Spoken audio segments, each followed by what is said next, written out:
তোমরা কেন পারবে না যুবক সম্প্রদায়? নেতার অনুসরণ করেছো, কোন নেতার অনুসরণ করছো? আজ পর্যন্ত কোন নেতা বলেছে মিছিল মিটিং বাদ দিয়ে দাও, সব সমাবেশ বাদ দিয়ে দাও, আজান হয়েছে নামাজে যেতে হবে? কোন নেতা বলেছে? দেখিয়ে দাও আমাকে। নেতার অনুসরণ করেছো? নেতার জন্য মরেছো, পড়েছো, পাগল পারা হয়েছো, নেতার জন্য মিছিল করেছো? কোন নেতা বলেছে এখন আজান হয়েছে মঞ্চ বাদ দাও, সভা বাদ দাও, মিছিল বাদ দাও, মানববন্ধন বাদ দাও, চলে যাই নামাজের মধ্যে, নামাজ পড়তে হবে? কোন নেতা বলেছে তোমাদেরকে আসো কোরআন শিখি, কোরআন বুঝি, কোরআন মুখস্থ করার চেষ্টা করি, কোরআনের ধাঁচে কোরআনের আইনে আইন প্রণয়ন করার চেষ্টা করি? কোন নেতা বলেছে তোমাকে? আমাকে উত্তর দাও।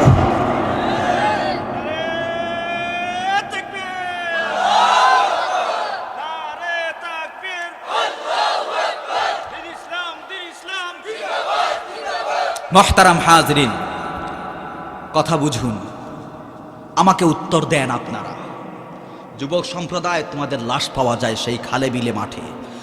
আমি এই এলাকার সন্তান, তোমাদের জন্য আমি পাগল পারা, কারণ তোমাদের বয়স আমার। কেউ ছোট হবে, বয়সে সমান হবে, না হয়ে বড় হবে। নিজের জীবনকে সাজাতে হবে, সুন্দর করতে হবে, এটাই হচ্ছে মুখ্যম সময়। যুবক সময়টাই হচ্ছে মুখ্যম সময়। বৃদ্ধ হয়ে গেলে যদি হিংস্র বাঘ হয়, হিংস্র সিংহ যদি হয়, বৃদ্ধ হয়ে গেলে সেও তাকওয়াওয়ালা হয়ে যাবে, আল্লাহওয়ালা হয়ে যাবে। হিংস্র বাঘ, হিংস্র সিংহ কিন্তু তাকওয়াওয়ালা হয়ে যায়। ঠিক না ঠিক? তাহলে তোমার তো মুখ্যম সময় এখন। তুমি কেন এমন ফাসিক নেতার অনুসরণ করবে? তুমি তো লাঠি এসে বের হয়ে তোমার শরীরে ক্ষত বিক্ষত হয়, তোমার লাশ পাওয়া যায় সেই মাঠে ঘাটে, বিভিন্ন খাল বিলে তোমার লাশ পাওয়া যায়। অনেক মায়ের কুল খালি হয়, অনেক বাবার চোখের পানি আর মুছে না, ক্রন্দন করতে করতে দাগ পড়ে যায়। কেন তুমি তোমার মায়ের মনে কষ্ট দিবে? কেন মায়ের কুল খালি হবে? তুমি আল্লাহর সৈনিক, তুমি রাসূলের সৈনিক। আল্লাহর জন্য, রাসূলের জন্য নিজের জীবন কুরবান করে দাও, নিজের জীবন কুরবান করে দাও। নিজের জীবন কুরবান করে দিলে জান্নাতের ময়দানে অসংখ্য অগণিত লক্ষ কোটি ফেরেশতার মাধ্যমে রেসপেক্ট পেয়ে তুমি জান্নাতবাসী হয়ে যাবে ইনশাআল্লাহ। মনে রাখবে, মেসেজ দিয়ে গেলাম, এমন নেতার অনুসরণ করো যে নেতা নিজের পাবলিসিটি চায় না, নিজের দিকে আহ্বান করে না। উলামায়ে কেরাম কয়জন নিজের দিকে আহ্বান করেছে? কথা বলেন, নিজের দিকে আহ্বান করেছে? এখানে যারা বয়ান করেছে কোরআন সুন্নাহর কথা বলেছে, বলে নাই আমাকে শেয়ার দেন, আমাকে পাবলিসিটি করেন, আমার কাছে আসেন, মুরিদ হন, মাথা হাত দিয়ে দেই, টাকা দেন, পয়সা দেন, সিন্নি দেন, পোলাও দেন, মশা দেন। তুমি আসমানের মালিক প্রভু, মালিক জামিনের। তুমি আসমানের মালিক প্রভু, মালিক জামিনের। তবু তোমারি প্রেম জমে হৃদয় গহীনে, তবু তোমারি প্রেম জমে হৃদয় গহীনে। আমি তোমারি গোলাম গো, অন্য কারো না। আমি তোমারি গোলাম গো, অন্য কারো না। আলিমুল গায়ব তুমি মালিক রব্বানা, আলিমুল গায়ব তুমি মালিক রব্বানা। আল্লাহু আল্লাহু আল্লাহু আল্লাহ, আল্লাহু আল্লাহু আল্লাহু আল্লাহ। তোমারি রহম ছাড়া বাঁচা বড় দায়। প্রতিদিনে প্রতিক্ষণে জড়িয়ে রাখো গো আমায়। যেখানে কোরআন সুন্নাহের মাহফিল হয়, দিনের কথা হয়, দিনের আলোচনা হয়, একটা হাদিস শিখবে, কোরআনের আয়াত শুনবে, মাসালা শুনবে। ছোট ছোট বাচ্চারা এই যে এই যে এই যে বাবারা, এই যে শোনো শোনো, এই যে শোনো, আমার ঘুম চলে আসছে, বাড়ি চলে যাও, যাও যাও বাড়ি যাও। তো বলছিলাম যে এই কথা, এই যে মাহফিলটা, এটা হচ্ছে কোরআন সুন্নাহর মাহফিল। এই কোরআন সুন্নাহর মাহফিলকে আমার নবী কি বলছেন সেটা আপনারা মেহেরবানি করে শুনুন। নবী আমার বলছেন, যখন তোমরা রিয়াজুল জান্নাত, জান্নাতের বাগানের পাশ দিয়ে বিচরণ করবে। ফারতাউ, তোমরা সেই বাগানটা বিচরণ করবে। সাহাবায়ে কেরাম চিন্তার মধ্যে পড়ে গেলেন। সাহাবায়ে কেরাম মহা চিন্তার মধ্যে, যে হায় হায়, নবী আমার বললেন রিয়াজুল জান্নাহ, রিয়াজুল জান্নাহ, ওমা রিয়াজুল জান্নাহ ইয়া রাসূলুল্লাহ, এই রিয়াজুল জান্নাহটা কি হতে পারে? দয়াল নবীজি বললেন হিলাকুল যিকর, অর্থাৎ যেই সমস্ত স্থানে, যেই সমস্ত জায়গায় কোরআনের কথা হয়, নবীজির সুন্নাহ থেকে আলোচনা করা হয়, এই সমস্ত জায়গাকে বলা হয়, মাহফিলকে বলা হয় জান্নাতের বাগান। সুতরাং প্রত্যেক মাহফিলের একটা ডিসিপ্লিন আছে, একটা শৃঙ্খলা আছে। আমরা যেহেতু হাদিসে পড়েছি আল মাজালিসু বিল আমানা, এই সমস্ত মাজলিসগুলো হচ্ছে একটা আমানত। এজন্য আমরা এই মাজলিসে শয়তানকে ঢুকতে দেব না।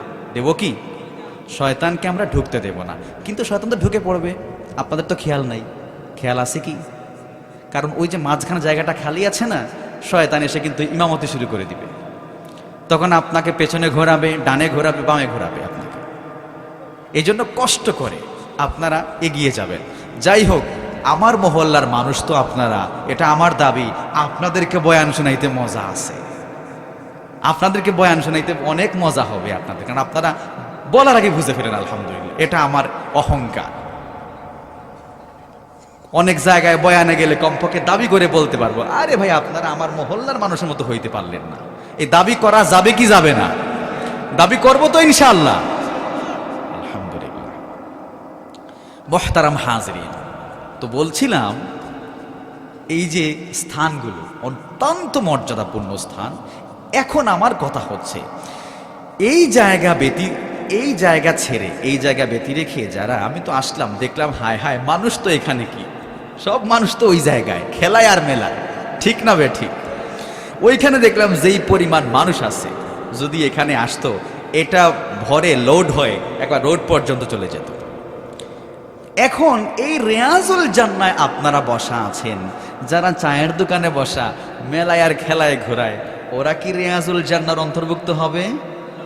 যদি সে মনে মনে চিন্তা করতো হায় হায় সেদিন কিয়ামতের দিন পস্তাবে সে, যদি আমি মেলায় না গিয়ে অন্যমনস্ক হয়ে, বয়ান শোনার দরকার নাই, যদি ওই জায়গায় বসে থাকতাম, তাহলে এখানে যে মুরব্বিয়ান, নওজোয়ান, মুত্তাকি, পরহেজগার ব্যক্তিরা রিয়াজুল জান্নায় শরীক ছিল, আমিও সে তারই সাথে রিয়াজুল জান্নায় শরীক হয়ে যেতাম। সুবহানাল্লাহ। সেদিন কিয়ামতের দিন পস্তানো হবে। দুনিয়া থেকে চলে গেলে তো শেষ। লা তাহকিরান্না মিনাল মারুফি শাইআন, কোন নেক আমলকে ছোট করে দেখার সুযোগ নাই। ওই ছোট আমলটা আপনি নিষ্ঠার সাথে করেছেন, ওটাই কিন্তু সেদিন কিয়ামতের ময়দানে খোদার কাছে গ্রহণযোগ্য হয়ে যাবে। সুবহানাল্লাহ। বড় মুফতি সাহেব অনেক ফতোয়া লিখেছেন, কিতাব লিখেছেন, আল্লাহর সামনে দণ্ডায়মান হলেন। মুফতি সাহেবকে বলছেন, মুফতি সাহেব আপনার কোনো কিছুই আমি কবুল করি নাই, তবে হ্যাঁ একটা আমল বড় পছন্দ হয়েছিল, ওই যে আপনার কলমের গোড়ায় এসে একটা মশা বসেছিল, মশা, আর মশা ইচ্ছা মতো সে তোমার কলমের কালি পান করে তৃষ্ণা নিবারণ করেছে, তুমি তাকে সুযোগ দিয়েছিলে, তাকে তুমি সরিয়ে দাও নাই। সুতরাং ওইটা আমার কাছে এত পছন্দ হয়েছে, ওই ছোট্ট আমলকে কেন্দ্র করে আমি তোমাকে জান্নাতবাসী করে নিলাম। সুতরাং এই সমস্ত মাহফিলকে, মাজলিসকে ছোট করে দেখার কোনো সুযোগ, এই যে মাহফিলে আপনারা আসছেন, আপনারা কিসের জন্য আসছেন? কেউ কে আপনাদেরকে গাড়ি ভাড়া দিছে? কথা বলেন। কেউ কেউ কথা বলেন না, মনে হয় দিছে। কি কেউ কেউ কি সিন্নি খাওয়ার জন্য আসছেন, যে হুজুর সিন্নি খাওয়ার জন্য আসছি, মশা পাইলে দৌড় আইসেন নি? এরকম কে কে আসেন? হাত উঠান তো। আয় হায় চাচা, কথা তো বুঝলেন না। না না, হাসির কোনো বিষয় না এখানে। উনি চাচার মন ঠিক আছে, বুঝতে একটু ভুল হয়েছিল। যাই হোক, এখানে আপনারা সিন্নি খাওয়ার জন্য আসেন নাই, একমাত্র এসেছেন কোরআন সুন্নাহর মহব্বতে, ঠিক না বে ঠিক? কোরআন সুন্নাহর মহব্বতে এসেছেন। সুতরাং এই যে নিয়তটা কোরআন সুন্নাহর মহব্বতে, আহলে ইলমের মাজলিসে আসছেন কোরআন সুন্নাহর বয়ান শোনার জন্য। আমার লজ্জা লাগছে, আমি দেখছি এখানে অনেক ওলামায়ে কেরাম এখানে বসা, তারপরও এটা আদবের খেলাফ হচ্ছে বয়ান করাটা। তারপরে কি আর করব, আমি মাযুর, আপনারাও মাযুর, কিছু করার নাই, ঠিক না বে ঠিক? আমাকে ক্ষমা করে দেবেন। মুহতারাম হাজিরিন, তো বলছিলাম এই কথা, আপনারা এখানে এসেছেন এত কষ্ট করে, এই যে মেহনত করে কষ্ট করে এখানে এসেছেন, আপনারা সুসংবাদ গ্রহণ করুন। আমার নবী বলছেন, পেয়ারা নবী, তিনি বলছেন মাজলিসু ফিকহিন খায়রুম মিন ইবাদাতি সিত্তিনা সানা। এরকম একটা মাজলিস থেকে একটা মাসালা শিখবেন, একটা হাদিস শুনে যাবেন, কোরআনের আয়াতের তাফসীর শুনবেন। বিশ্বনবীজি বলছেন তোমার আমল নামায় 60 বছর নফল ইবাদত লেখা হয়ে যাবে। সুবহানাল্লাহ। ফায়দা আছে না নাই? অনেক ফায়দা। সময় কিন্তু অল্প, টাইম বাঁধিয়ে দেওয়া হয়েছে, কাঙ্ক্ষিত আলোচনায় চলে যেতে হবে। আমরা কিন্তু এখন দাঁড়িয়ে আছি একটা প্রতিকূল মুহূর্তে, গোটা বিশ্ব কিন্তু এখন সংকটময় মুহূর্তে। আপনারা জানেন গোটা বিশ্ব যখন এখন সংকটময় মুহূর্তে, কিছুদিন 2টা বছর চলে গেল করোনা, ওমিক্রন, তারপরে সেটার প্রাদুর্ভাব কমতে না কমতেই চলে আসলো বন্যা, ফ্লাড, ঠিক না বে ঠিক? আর এখন দেশে দেশে ভিন্নতা, ইখতিলাফ, মতানৈক্য, লেগেছে যুদ্ধ, দ্রব্যমূল্যের প্রচণ্ড ঊর্ধ্বগতি, এক প্রকার একটা দুর্ভিক্ষ, ঠিক না বে ঠিক? এটা আমার কথা না, অনেক সায়েন্টিস্টরা বলেছে, শুনেছি, যেই দেশে নাকি খুল্লুম খাল্লা দুর্নীতি বসে ওই দেশের কোনো উন্নতি হয় না। আলহামদুলিল্লাহ আমার দেশে কোনো দুর্নীতি নাই, সুবহানাল্লাহ। অন্যান্য দেশে উন্নতির কোনো আলামত পাচ্ছি না, ডিসিপ্লিন নাই, শান্তি শৃঙ্খলা নাই, এজন্য হয়তো বিভিন্ন কারণ। তারপরেও তো অনেক সময় দেখি জনগণের মাল খাইতে খাইতে পেটকে যখন বানাই যে সে নির্ডেকের মতো নেতারে তো আর দেখা যায় না। নেতা কই? নেতা নাই, পেট সামনে, নেতা পিছনে। মুহতারাম হাজিরিন, দুঃখের বিষয় হচ্ছে এটা, আল্লাহ সুবহানাহু ওয়া তাআলা আহলে ইলম, আহলে কোরআনদেরকে বানিয়েছেন সমাজের শ্রেষ্ঠ ব্যক্তি, জাতির শ্রেষ্ঠ সিপাহ সালার। কিন্তু যারা এই সমস্ত সম্মানিত ব্যক্তিদেরকে জাতির নিকৃষ্ট ব্যক্তি বানাতে চায়, ওরা শুধু দুনিয়াতেই রাজত্ব করে। আর আহলে ইলম, ওলামা ইকরামরা দুনিয়াতেও রাজত্ব করে, কিয়ামতেও রাজত্ব করে। সুবহানাল্লাহ। দুনিয়াতে যদি সে কষ্টের শিকার হয়, এটাও কোনো অসুবিধা নেই, এটা হাদিসে আছে। যেহেতু আম্বিয়ায়ে কেরামরা কত কষ্ট সহ্য করেছেন, আর আহলে ইলম তার তো অনুসারী, কষ্ট তো সহ্য করা লাগবেই। সুতরাং যদি দুনিয়াতে সে কষ্ট করেও, জেল হাজতে থাকেও, জেল টেল খাটেও, কোনো সমস্যা নাই, তার রাজত্ব আছে কিয়ামতের ময়দানে। সুবহানাল্লাহ। সুতরাং আমার কথা বলার উদ্দেশ্য হচ্ছে, আমরা যদি আখিরাতকে প্রাধান্য দেই, তাহলে নিজের সন্তান সন্ততিকে দ্বীনের শিক্ষায় শিক্ষিত করার দরকার আছে না নাই? তাহলে আসুন আমরা কোরআনের সাথে সম্পর্ক করি, কোরআনের সাথে আমাদের সম্পর্ককে দৃঢ় করি। আপনি যখন কোরআনের দিকে ঝুঁকবেন, কোরআন তেলাওয়াত করবেন, কোরআন বুঝবেন, কোরআনের তাফসীরকে আপনি অনুধাবন করার চেষ্টা করবেন, দেখবেন সেই কোরআন আপনাকে কোন দিকে নিয়ে যায়। সেই প্রশ্ন কোরআনকেই করবেন, কোরআনই আপনাকে উত্তর দিয়ে দেবে। আসুন তেলাওয়াত করি। যালিকাল কিতাবু লা রাইবা ফীহি হুদাল লিল মুত্তাকিন। আল্লাহ তাআলা বললেন, দুনিয়ার সকল মানুষদেরকে আল্লাহ রাব্বুল আলামিন উদ্দেশ্য করে বললেন কোরআনের দিকে ঝোঁকার জন্য। তুমি যদি মুত্তাকি পরহেজগার হতে চাও, তুমি যদি আল্লাহওয়ালা হতে চাও, তাহলে অবশ্যই অবশ্যই কোরআনের দিকে তোমার ঝুঁকতে হবে। আল্লাহ তাআলা বললেন, এই কোরআন এমন একটা কিতাব, এমন একটা গ্রন্থ যার মধ্যে কোনো সংশয় সন্দেহ নাই। সুতরাং এই কোরআনটা হলো মুমিন মুত্তাকিদের জন্য হেদায়াত। সুবহানাল্লাহ। সুতরাং আল্লাহ রাব্বুল আলামিন মুমিন মুত্তাকিদেরকে বলছেন, মুমিন মুত্তাকিদের জন্য নসিহা হলো, মুমিন মুত্তাকি হতে চাও, আল্লাহওয়ালা হতে চাও, কোরআনের দিকে তুমি ঝুঁকে যাও, কোরআনকে অনুধাবন করার চেষ্টা করো, কোরআনের বিধিবিধান, কোরআনের আইনকে মানার চেষ্টা করো। আল্লাহ রাব্বুল আলামিন তোমাকে দুনিয়ার ময়দানে মুত্তাকি ঘোষণা দিয়ে তোমার জন্য জান্নাতকে ওয়াজিব করে দিবেন। সুবহানাল্লাহ। আমার মুসলমান ভাইরা, এই কোরআন হলো এমন কোরআন, আল্লাহ তাআলা বললেন হাযা কিতাবুন আনজালনাহু মুবারাকুন ফাত্তাবিউহু ওয়াত্তাকু লাআল্লাকুম তুরহামুন। আল্লাহ তাআলা বললেন এই কোরআন হলো এমন একটা কোরআন, এমন একটা কিতাব, বরকতময় কিতাব, সুতরাং আল্লাহ তাআলা বললেন তোমরা এই কোরআনের অনুকরণ করো, আল্লাহ তাআলাকে ভয় করো, আশা করা যায় আল্লাহ তাআলা তোমাদের উপর রহমত বর্ষণ করবেন। সুবহানাল্লাহ। সুতরাং এই কোরআনের সাথে সম্পর্ক লাগানোর দরকার আছে না নাই? এই কোরআন আপনাকে বলে দিবে আমি হলাম হক বাতিলের মধ্যে পার্থক্যকারী। তুমি হক চিনবে, বাতিল চিনবে। কোরআনের সাথে সম্পর্ক লাগাও।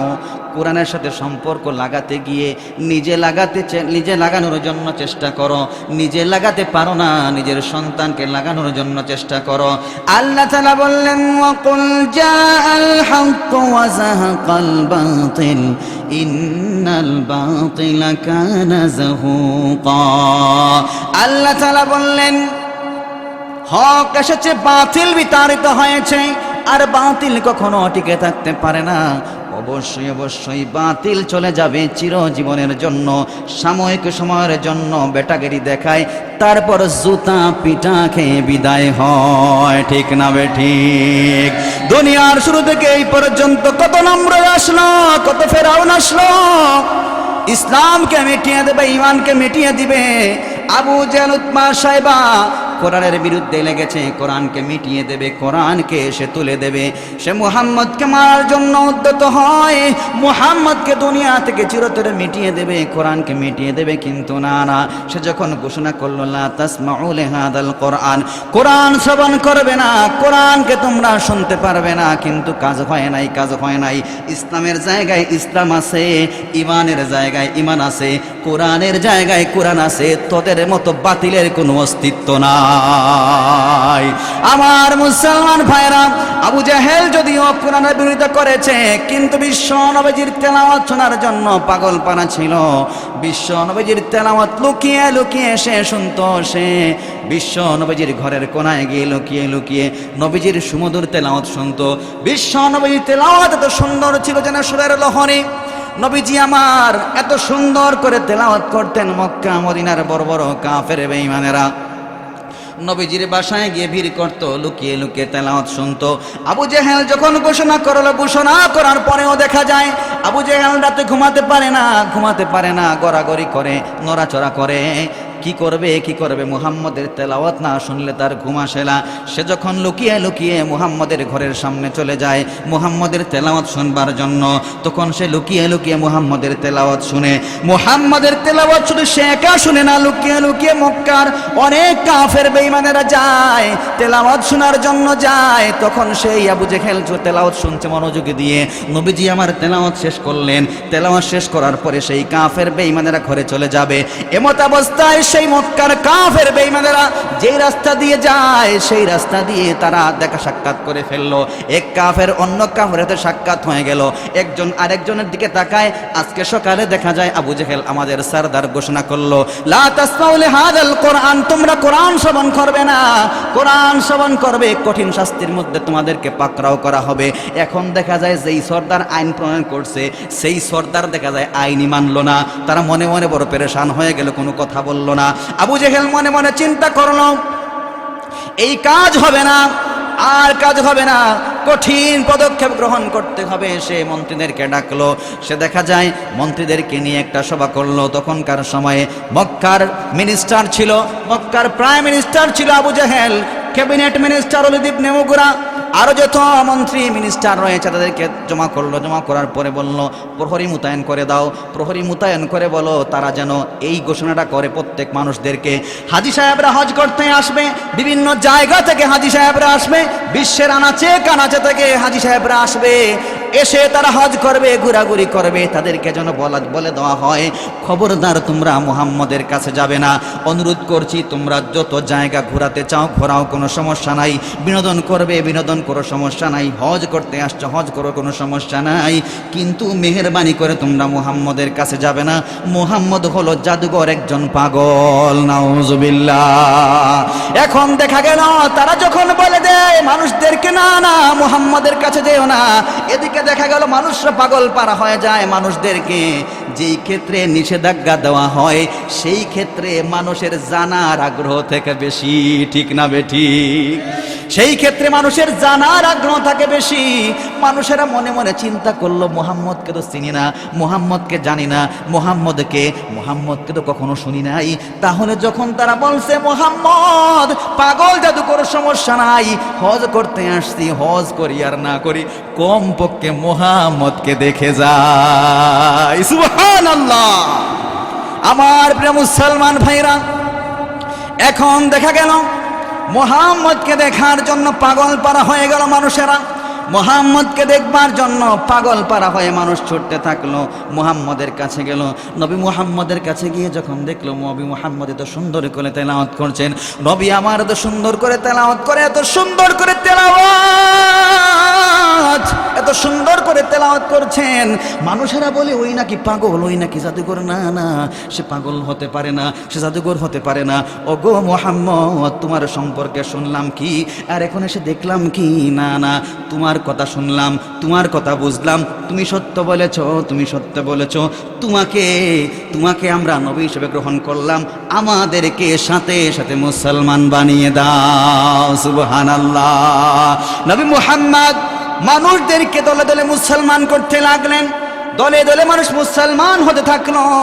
এদিকে আবু জেহেল পাগল পারা হয়ে যায়, না না কাজ হয় নাই, কাজ হয় নাই, মারাত্মক একটা পদক্ষেপ নিতে হবে। সে মক্কার যুবকদেরকে লেলিয়ে দিল, মুহাম্মদকে আর দুনিয়ায় রাখা যাবে না, মুহাম্মদকে চিরতরে শেষ করে দিতে হবে, মুহাম্মদকে চিরতরে শেষ করে দিতে হবে।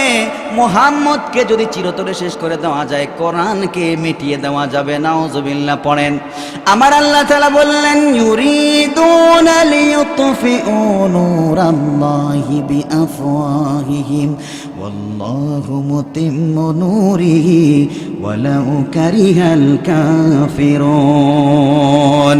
আল্লাহ তাআলা বললেন তারা ফুৎকার দিয়ে ইসলামের আলোকে নিভিয়ে দিতে চায়, কোরআনের আলোকে নিভিয়ে দিতে চায়।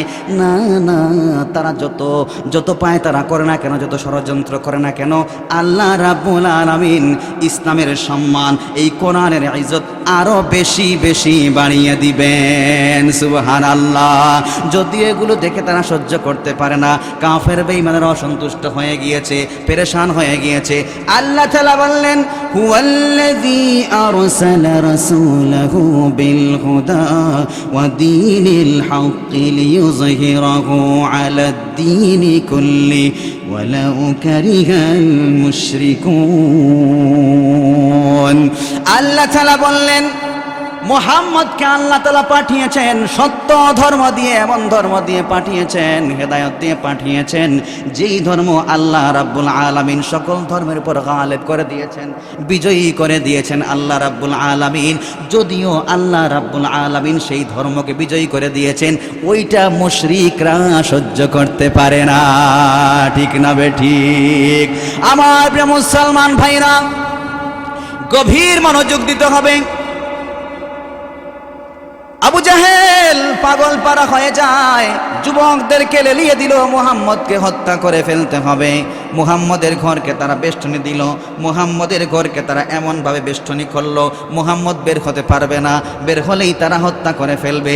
এমত অবস্থায় আল্লাহ তাআলা ফরমান করলেন, ও নবীজি, বিশ্ব নবীজি গো, আপনি হিজরতের জন্য বের হয়ে যান। নবী আমার যখন ঘর থেকে বের হলেন, ঘর থেকে বের হওয়ার পর তিনি যখন দেখলেন মক্কার কাফের বেঈমান ওনার ঘরকে বেষ্টনী করে রেখেছে, মুহূর্তের মধ্যে ওনার উপর আক্রমণ করবে, মেরে ফেলবে, তিনি তখন আল্লাহ তাআলার কাছে দোয়া করলেন, মাওলা গো, ওগো মাওলা, আর বুঝি দাওয়াত দেওয়া যাবে না, দাওয়াত মনে হয় বন্ধ হয়ে যাবে। ওগো আল্লাহ তাআলা, এই কাফের মুশরিকরা ঘরকে বেষ্টনী করে রেখেছে, এই মুহূর্তে আমাকে হত্যা করে ফেলবে। আমার আল্লাহ তাআলা বললেন, ওগো নবীজি, ওগো আমার প্রিয় হাবিব, তুমি চিন্তা করো না, তুমি চিন্তা করো না, আমি আল্লাহ রাব্বুল আলামিন তোমার হেফাজতের দায়িত্ব নিয়েছি। সুবহানাল্লাহ। ইয়াসিন ওয়াল কুরআনিল হাকীম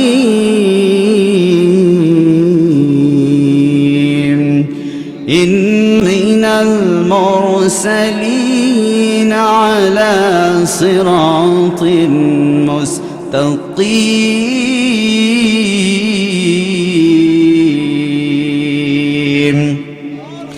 আল্লাহ রাব্বুল আলামিন নবী মুহাম্মদ সাল্লাল্লাহু আলাইহি ওয়াসাল্লামকে তেলাওয়াত করার ফরমান দিলেন। নবী আমার তেলাওয়াত করতে করতে যখন তিনি গেলেন, ওয়াসাওয়াউন আলাইহিম আ'আযাতাহুম আম লাম তুযিরহুম লা ইউমিনুন। আল্লাহ রাব্বুল আলামিন নবী মুহাম্মদকে বললেন, ওগো নবীজি, আপনি এক মুষ্টি মাটি হাতে নেন, মাটি হাতে নেন, মাটি হাতে নিয়ে সেখানে আপনি এই কেরাত পরে ফুঁক দিয়ে দেন।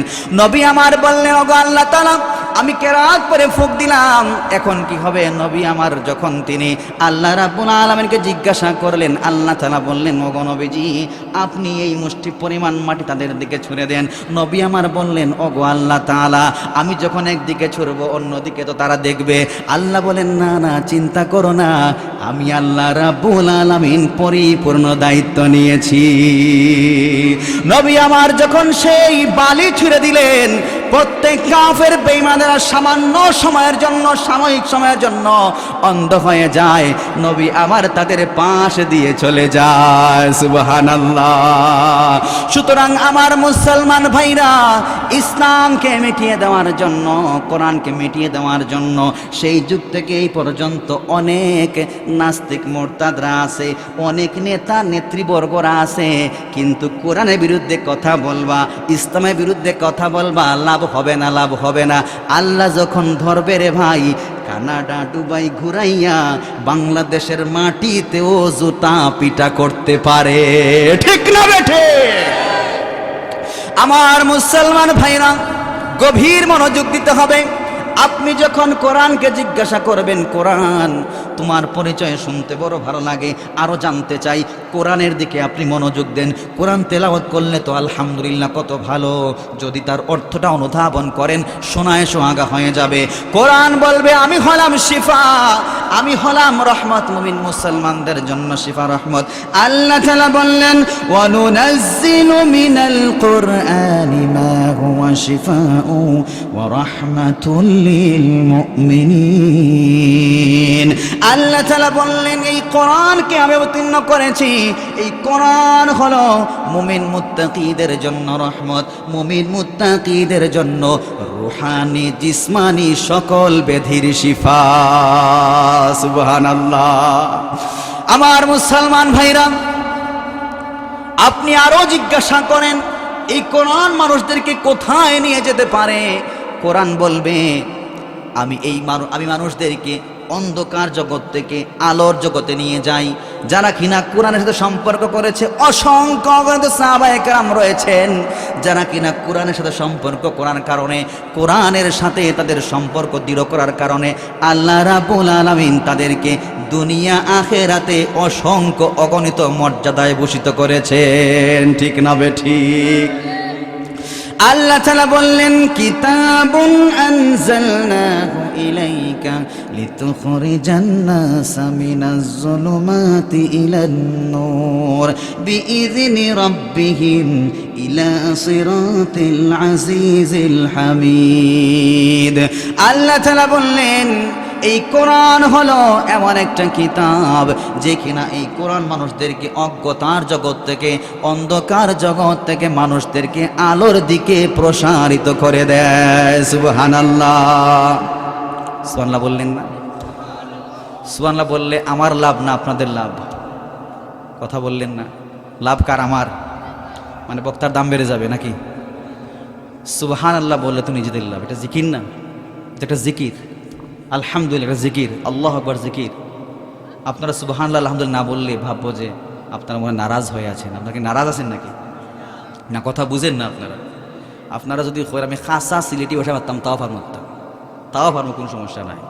কারণ যেহেতু এই লাইনও একটু বেশি চলের তো আমার, গতিকে এই মাত্রা আমি অভ্যাস নাই মাতার, কিন্তু আমি তো মারতাম চাইলে পারতাম না। এখানে বুঝছেন, খাসা সিলেটি মারতাম পারবো, আপনারা বুঝার লাগান বুঝবা, বুঝছেন না? লাগে যেমন আপনার আমার কথা বুঝরা না, বুঝলেন না আমার কথা? ও আমার চাচাই বড় সুন্দর কথা, জেলা কইবারে বাবা আল্লাহ বুঝবে। আলহামদুলিল্লাহ। তো যাই হোক, বলছিলাম যে কথা, এই কোরআন মানুষদেরকে অজ্ঞতার জগৎ থেকে, অন্ধকার জগৎ থেকে আলোর দিকে প্রসারিত করে।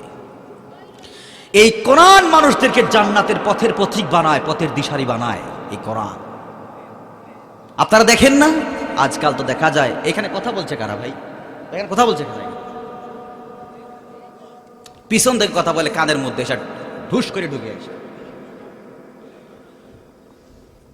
তো বলছিলাম যেই কথা,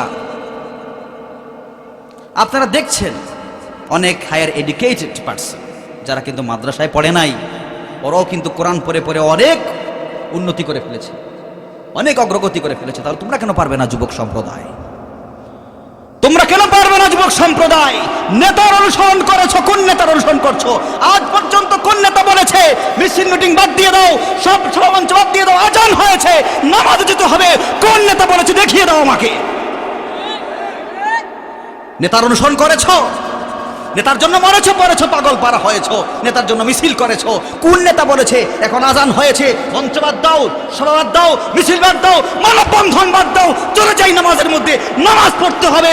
কোন নেতা বলেছে তোমাদেরকে আসো কোরআন শিখি, কোরআন বুঝি, কোরআন মুখস্থ করার চেষ্টা করি, কোরআনের ধাঁচে, কোরআনের আইনে আইন প্রণয়ন করার চেষ্টা করি?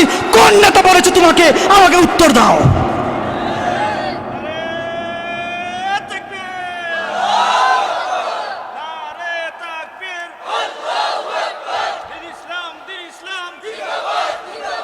মুহতারাম হাজরিন, কথা বুঝুন, আমাকে উত্তর দেন আপনারা। যুবক সম্প্রদায়, তোমাদের লাশ পাওয়া যায় সেই খালে বিলে মাঠে। আমি এই এলাকার সন্তান, তোমাদের জন্য আমি পাগল পারা, কারণ তোমাদের বয়স আমার। কেউ ছোট হবে, বয়সে সমান হবে, না হয়ে বড় হবে। নিজের জীবনকে সাজাতে হবে, সুন্দর করতে হবে, এটাই হচ্ছে মুখ্যম সময়। যুবক সময়টাই হচ্ছে মুখ্যম সময়। বৃদ্ধ হয়ে গেলে যদি হিংস্র বাঘ হয়, হিংস্র সিংহ যদি হয়, বৃদ্ধ হয়ে গেলে সেও তাকওয়াওয়ালা হয়ে যাবে, আল্লাহওয়ালা হয়ে যাবে। হিংস্র বাঘ, হিংস্র সিংহ কিন্তু তাকওয়াওয়ালা হয়ে যায়, ঠিক না ঠিক? তাহলে তোমার তো মুখ্যম সময় এখন। তুমি কেন এমন ফাসিক নেতার অনুসরণ করবে?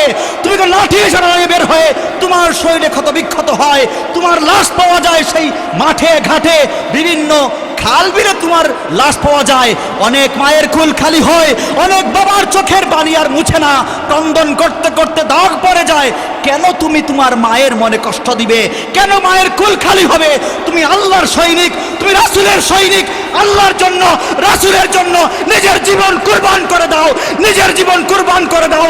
নিজের জীবন কুরবান করে দিলে জান্নাতের ময়দানে অসংখ্য অগণিত লক্ষ কোটি ফেরেশতার মাধ্যমে রিসপেক্ট পেয়ে তুমি জান্নাতবাসী হয়ে যাবে ইনশাআল্লাহ।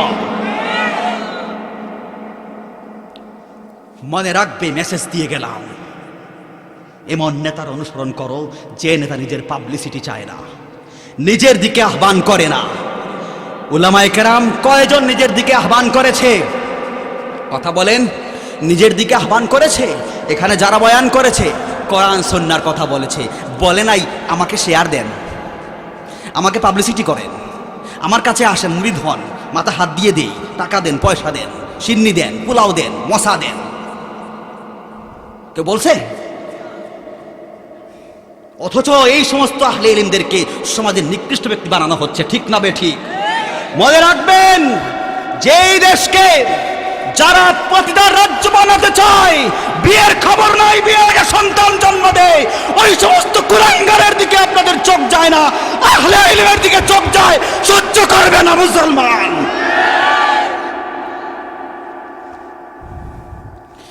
শিক্ষা গ্রহণ করতে হবে।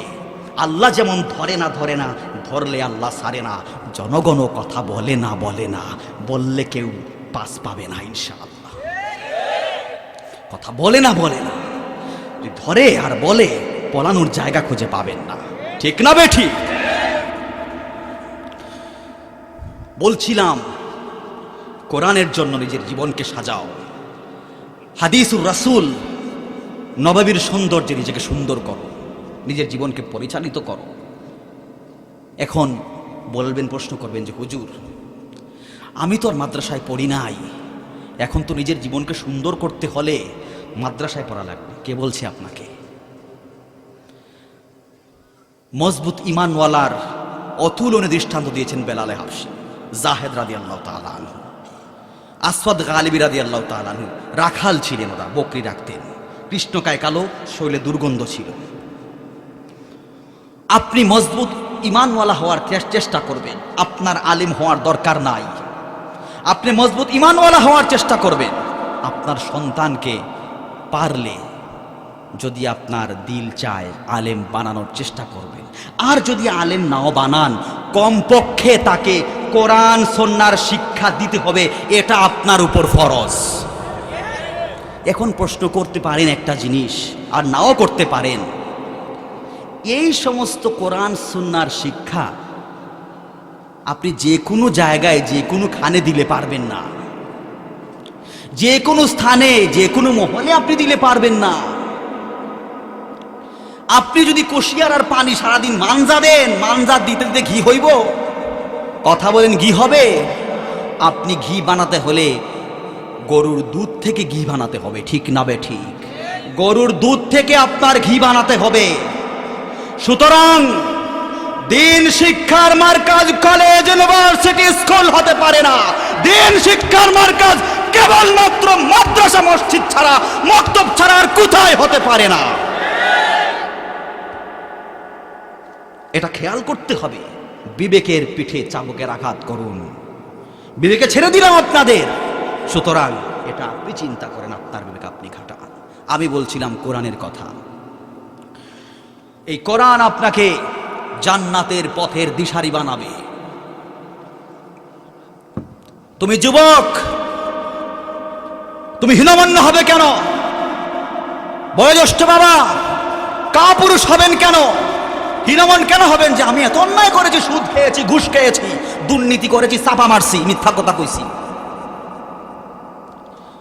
ব্যবসা বাণিজ্য করার সময় ধুম ধাম মিথ্যা কথা বলছি, 1 মাস আগের মাল কালকে আনছি বইলা ধোঁকাবাজি কইরা বিক্রি করছি। আপনি হীনমন কেন হবেন? আপনি যখন এসব করেছেন, এখন বুঝতে পেরেছেন, সংশোধন হবেন। আপনি বুঝতে পেরেছেন আমার ভুল হয়েছে, আমার অন্যায় হয়েছে, আমি সংশোধন হতে চাই। আপনি নিরাশ হবেন না। কেন নিরাশ হবেন আপনি? এই কোরআন আপনাকে নিরাশ করছে না। কোরআন বলছে নিরাশ হবে কেন? তুমি সংশোধন হবে। তুমি জিনা করেছো, ব্যভিচার করেছ, যুবক অনেক ভুল করেছ, এখন তুমি সংশোধন হতে চাও, নিজেকে সংশোধন করবে। মনে রেখে একটা কথা যুবকদেরকে বলছি, আমার কথা নয়, আমার প্রিয় হাবিব সাল্লাল্লাহু আলাইহি ওয়াসাল্লামের পবিত্র জবান থেকে বের হয়েছে, তাকওয়াওয়ালা যুবক, যেই যুবকরা তাকওয়া অর্জন করবে, আল্লাহকে ভয় করবে, ভয় করার মতো, যাবতীয় গুনার কাজ ছেড়ে দিবে, জিনা ব্যভিচার ছেড়ে দিবে, মিথ্যা কথা বলা ছেড়ে দিবে, 5 ওয়াক্তের নামাজের অনুকরণ করবে, দায়েম কায়েম করবে, যদি সে আমলে ভিড়ে যায়, আমার নবী বলছেন তুমি তাকওয়াওয়ালা যুবক হও যদি, তাহলে সেদিন কিয়ামতের ময়দানে তাহতাল আরশ, আরশের নিচে একটা ভিআইপি প্যান্ডেল করা হবে। সেই ভিআইপি প্যান্ডেলে আমি হয়তো এখানে বসা আছি, আমি এখানে বসবো না। সেই ভিআইপি প্যান্ডেলে নবী রাসূলরা বসবেন। ভিআইপি প্যান্ডেলে নবী রাসূলের পাশে তোমাদের মতো তাকওয়াওয়ালা যুবকরা স্থান পেয়ে যাবে। সুবহানাল্লাহ। সুতরাং আমরা তৈরি আছি তো? তৈরি নাই কারা কারা? এই তৈরি নাই কারা কারা বলছে? আপনারা নারাজ হচ্ছেন? মুহতারাম হাজিরিন, কোরআন বলছে যুবক, বয়োজ্যেষ্ঠ বাবারা, চিন্তা করবেন না, পেরেশান হবেন না। আমি তোমাদের ভাই, আমি কোনো নসিহত করছি না, আমি তোমাদের সাথে মোজাকারা করছি, আমি তোমাদের সাথে মোজাকারা করছি। মোজাকারা বোঝো? আলোচনা, আলোচনা করছি। এটা কোনো নসিহা, নসিহা করার যোগ্যতা সম্পন্ন ব্যক্তি আমি নই। আল্লাহ তাআলা বলছেন, দেখো সকলের উদ্দেশ্যে, قل يا عبادي الذين أسرفوا على أنفسهم لا تقنطوا من رحمة الله আল্লাহ তাআলা বললেন, দুনিয়ার সকল মানুষদেরকে আল্লাহ তাআলা উদ্দেশ্য করে বললেন, দুনিয়ার সকল মানুষ শোনো শোনো, নিজের নফসের উপর জুলুম করেছো, অনেক গুনাহ করেছো, অনেক গুনাহ করেছো, চুরি করেছো, ডাকাতি করেছো, সুদ খেয়েছো, ঘুষ খেয়েছো, জিনা করেছো, ব্যভিচার করেছো। এখন তুমি সংশোধন হতে চাও। আমার আল্লাহ তাআলা বলেন, তোমরা কেউ আমার রহমত থেকে নিরাশ হবে না। ইন্নাল্লাহা ইয়াগফিরুল যুনুবা জামিআ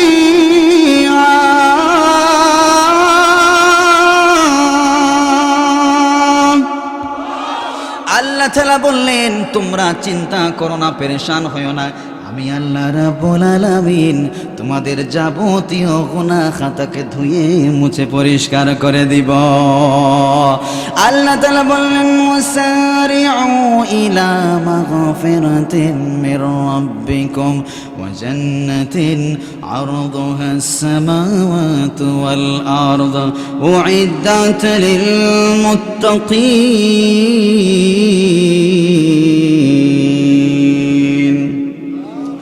আল্লাহ তাআলা বললেন, তুমি যখন অন্যায় করেছো, ভুল করেছো, তুমি আল্লাহ তাআলার ক্ষমার দিকে দ্রুত যাও, দ্রুত ধাবমান হও, দ্রুত যাও সেই জান্নাত। আল্লাহ তাআলা ব্যাখ্যা দিলেন, এখানে জান্নাত টানা কেরা এসেছে। আল্লাহ তাআলা জান্নাতের ব্যাখ্যা দিলেন, আরদুহাস সামাওয়াতু ওয়াল আরদ, যার বিস্তৃতি হলো আসমান জমিন সমতুল্য। আল্লাহ তাআলা কেবল ওই জান্নাতটা মুমিন মুত্তাকিদের জন্য বরাদ্দ করে দিয়েছেন। তুমি আসমানের মালিক প্রভু, মালিক জামিনের। তুমি আসমানের মালিক প্রভু, মালিক জামিনের। তবু তোমারি প্রেম জমে হৃদয় গহীনে, তবু তোমারি প্রেম জমে হৃদয় গহীনে।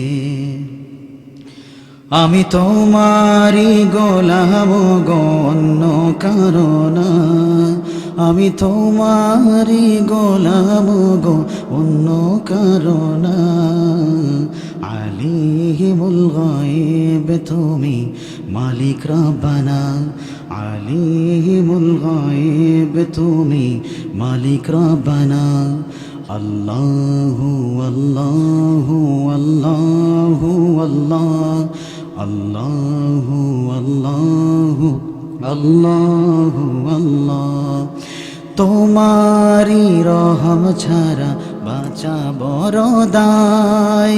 প্রতিদিনে প্রতিক্ষণে জড়িয়ে রাখো গো আমায়। তোমারি রহম ছাড়া বাঁচা বড় দায়। প্রতিদিনে প্রতিক্ষণে জড়িয়ে রাখো গো আমায়।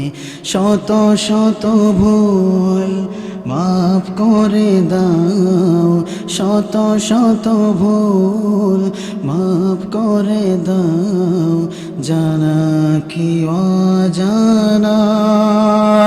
আমি তোমারি গোলাম গো, অন্য কারো না। আমি তোমারি গোলাম গো, অন্য কারো না। আলিমুল গায়ব তুমি মালিক রব্বানা, আলিমুল গায়ব তুমি মালিক রব্বানা। আল্লাহু আকবার। মুহতারাম হাজিরিন, বলতে চাই এই কথা, আমরা এখানে যেহেতু আসছি কোরআন সুন্নাহর বয়ান শোনার জন্য, আমাদের উদ্দেশ্য একটাই, লক্ষ্য একটাই যে আমরা কোরআনের বয়ান শুনবো, কোরআন থেকে যে বিধিবিধান আমরা শুনবো, আমল যেটা জানবো সেটার উপর আমরা দৃঢ় প্রত্যয় থাকবো, সেটার উপর আমল করব এখন থেকে মৃত্যু পর্যন্ত, ঠিক না বেঠিক? সুতরাং ওয়াদাবদ্ধ হতে হবে, ওয়াদা করতে হবে। এই মাহফিল থেকে আমরা ওয়াদাবদ্ধ হব, আজকের পর থেকে কোনো প্রকার কোনো গুনার সাথে আমরা আপোষ করব না ইনশাআল্লাহ। তৈরি আছি তো? তাহলে শুনুন আল্লাহ তাআলা আপনাকে কি সুসংবাদ দিচ্ছেন। ইন্না হাযাল কুরআন ইয়াহদি লিল্লাতী হিয়া আকওয়াম ويبشر المؤمنين الذين يعملون الصالحات أن لهم أجرا كبيرا আল্লাহ তাআলা বললেন এই কোরআন হচ্ছে এমন একটা কিতাব মানুষদেরকে হেদায়েত করে পথ দেখায়, সঠিক সদৃঢ় পথে মানুষদেরকে পথ দেখায়, সঠিক সদৃঢ় পথে মানুষদেরকে হেদায়েত করে।